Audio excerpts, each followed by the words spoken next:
for rescuers in Akron overnight. A truck careens off a cliff into a ravine, but the driver is okay today. The man driving a truck went off the 1700 block of Dominion Drive. You see it on our map there. News Channel 5 was the only station there for the rescue. Just before midnight, Akron fire crews rigged ropes to a tree and rappelled 60 feet down the embankment to rescue the driver. Officials say the man was able to get out of his truck after being trapped at first. Rescuers put him into a safety stretcher. There he is in a gurney there, and pulled him up the hill. One Akron resident had a front row seat to this rescue. It happened in her backyard.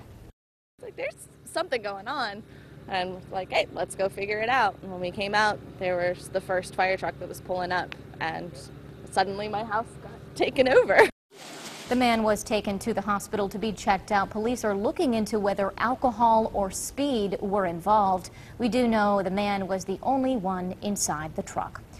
We've got some new details about a deadly fire in PAINESVILLE Township overnight. Firefighters say they were called to the home on WETMORE Avenue. When they arrived, the entire rear of the house was on fire.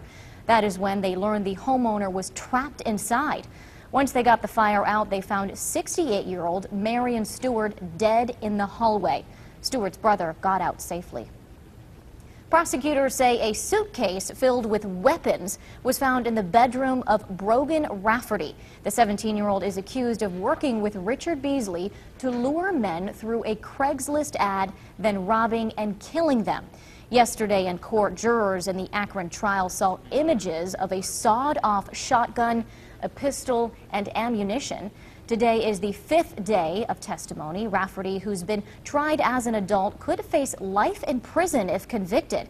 Beasley is being tried separately. Today, we're tracking new details related to that nationwide meningitis outbreak. The number of people infected in Ohio has now risen to 9. Nationwide, 247 people have become sick.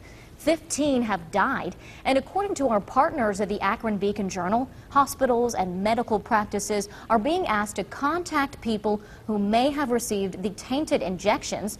The New England company accused of distributing the tainted shots is now under federal investigation. News Channel 5 is building better neighborhoods. This time we're doing it on Cleveland's west side. You're welcome to join in our effort tomorrow. We will be in the neighborhood near Lincoln West High School on West 30th Street between Meyer and Alton Avenues from 10 a.m. to 6 p.m. And if you want to lend a hand pulling weeds, picking up trash, or landscaping, you can sign up by calling that number on your screen, 216-961-9073. You'll be joining our own Chris Flanagan, who will be out there. He was there last time. He did a great job. Portions of the Boy Scouts confidential files were released today in Portland as part of a court order. The confidential files are the ineligible volunteer list the Boy Scouts created in the 1920s to cross-check volunteers. And our Scripps National Investigative Team is putting the finishing touches on a 6-month investigation regarding 30,000 of those files we've already obtained and reviewed. For the first time, you will see the sheer magnitude of the Boy Scout sex abuse scandal, how some scouts' pleas for help went ignored while offenders were promised confidentiality. It's a 3-part investigative series starting October 28th right here on News Channel 5. One retailer is doing its part to make paying for the holiday presents easier. We'll explain. And terror plot foiled.